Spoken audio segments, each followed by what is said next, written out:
Okay बच्चों, तो 14 दिसंबर को केमिस्ट्री का टर्म्स 1 का पेपर है। तो क्या किया था कि उसके लिए आप लोगों को एक शॉर्ट चीट नोट्स दिया था मैंने, मतलब 9 पेज में पूरी केमिस्ट्री थी जो आपके एग्ज़ाम से रिलेटेड थी।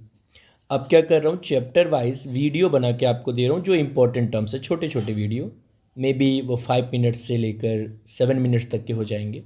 केवल उन्हीं टॉपिक आपको बताएंगे, हम केवल उसी टॉपिक को बताएंगे जिससे क्वेश्चन एग्जाम में बन सकते हैं। एक बार आप देखें और जो चीट नोट्स है उसको डाउनलोड कर लें, या मेरा जो भी नंबर है नीचे डिस्क्रिप्शन में वहाँ पे व्हाट्सअप अगर आप कर देते हैं तो मैं आपको सेंड कर दूँगा। ठीक है, तो पहले जो सबसे पहला चैप्टर है वो है सॉलिड स्टेट। अब सॉलिड स्टेट में कौन कौन से टॉपिक आपको पढ़ने हैं, तो मैंने बताया था कि सबसे पहले आपको ये पढ़ना है कि सॉलिड के 2 टाइप्स जो होते हैं, क्रिस्टलाइन और एमरफस।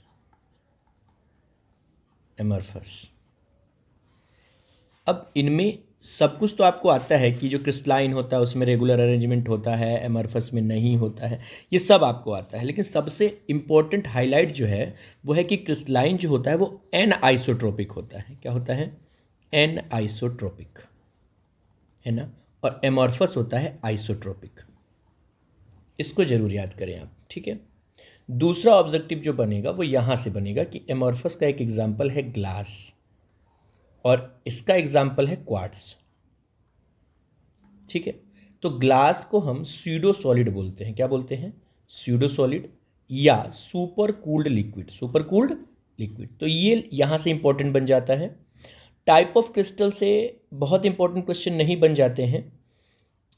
इसके बाद जो इंपॉर्टेंट क्वेश्चन बन जाता है वो बन जाता है कि जो यूनिट सेल आपने पढ़ रखे हैं, आपने जो यूनिट सेल पढ़ रखे हैं, यूनिट सेल कौन कौन से पढ़ रखे हैं? देखो आपके सिलेबस में जो यूनिट सेल है ना वो क्यूबिक यूनिट सेल है। कौन सा यूनिट सेल है?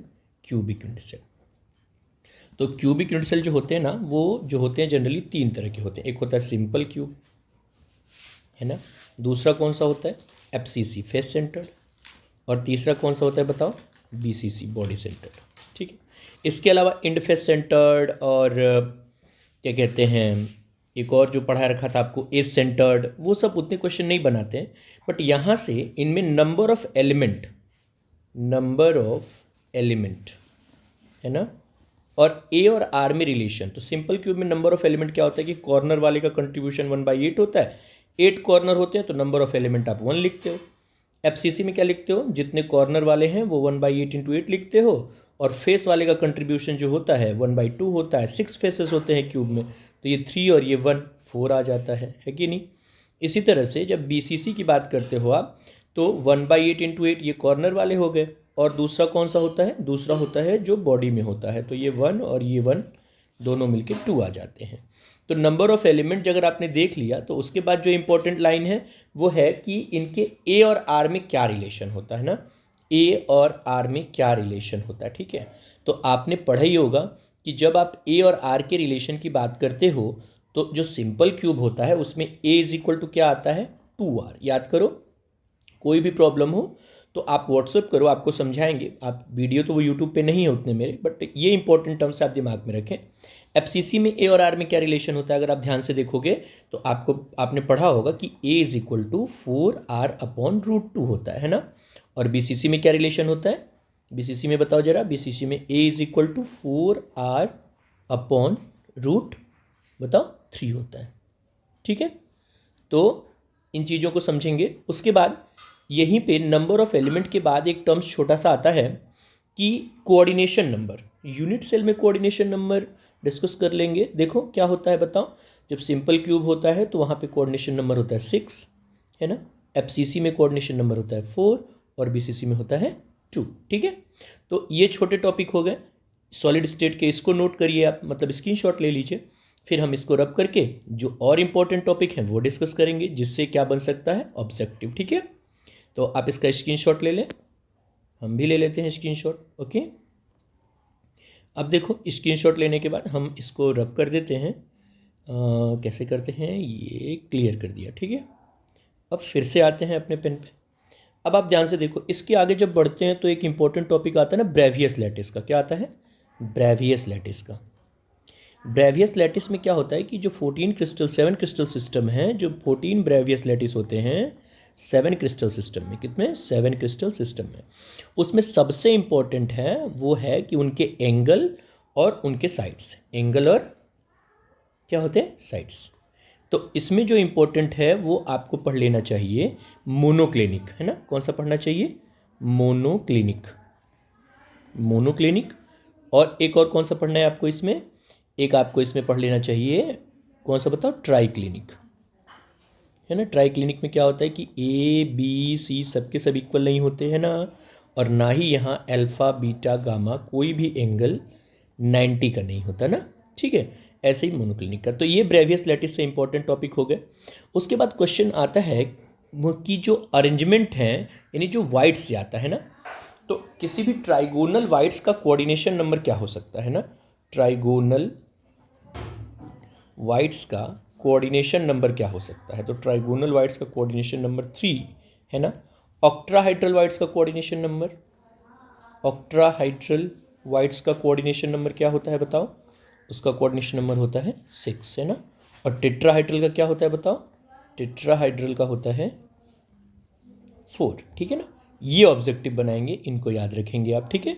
उसके बाद रेडियस रेशियो की जो वैल्यू होती है, इंपॉर्टेंट है, ध्यान रखना, रेडियस रेशियो की जो वैल्यू होती है उससे क्वेश्चन आ जाते हैं, रेडियस रेशियो की जो वैल्यू होती है उससे क्वेश्चन आ जाते हैं। और इस बार जो आ सकते हैं रेडियस रेशियो से, वो आपके लिए इंपॉर्टेंट है ऑक्ट्राहाइड्रल। क्या इंपॉर्टेंट है, ऑक्ट्राहाइड्रल। याद सब करना है, लेकिन ऑक्ट्राहाइड्रल में आप जरूर दिमाग, अच्छा बताओ ऑक्ट्राहाइड्रल में कोऑर्डिनेशन नंबर क्या होता है, 6 होता है। एग्जाम्पल क्या हो सकते हैं, NaCl हो सकता है, MgO हो सकता है कि नहीं हो सकता है। और इसमें वैल्यू कहाँ से कहाँ तक लाइज करती है बताओ, 0.414 से लेके 0.732 तक लाइज करती है ना। तो रेडियस रेशियो देखना है, डेंसिटी का फॉर्मूला देखना है ना, density is equal to Z number of element molecular mass upon Avogadro number into side cube ना, इसको देख लेना, ठीक है। इसके बाद सॉलिड से जो इंपॉर्टेंट है वो क्या है बताओ, सॉलिड से इसके बाद इंपॉर्टेंट है कि डिफेक्ट, है ना। और डिफेक्ट में सबसे इंपॉर्टेंट क्या है मैं बताऊं, इसको आप स्क्रीनशॉट ले लो, फिर आगे चलते हैं, स्क्रीनशॉट ले लो, ठीक है, ले लिया स्क्रीनशॉट, बहुत बढ़िया। अब आगे चलते हैं, ठीक है।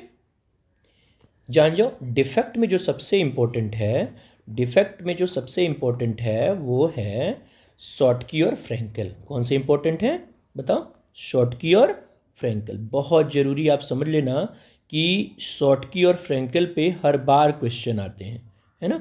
शॉर्टकी और फ्रैंकल पे हर बार क्वेश्चंस आते हैं, शॉर्टकी और फ्रैंकल डिफेक्ट पे, ठीक है ना।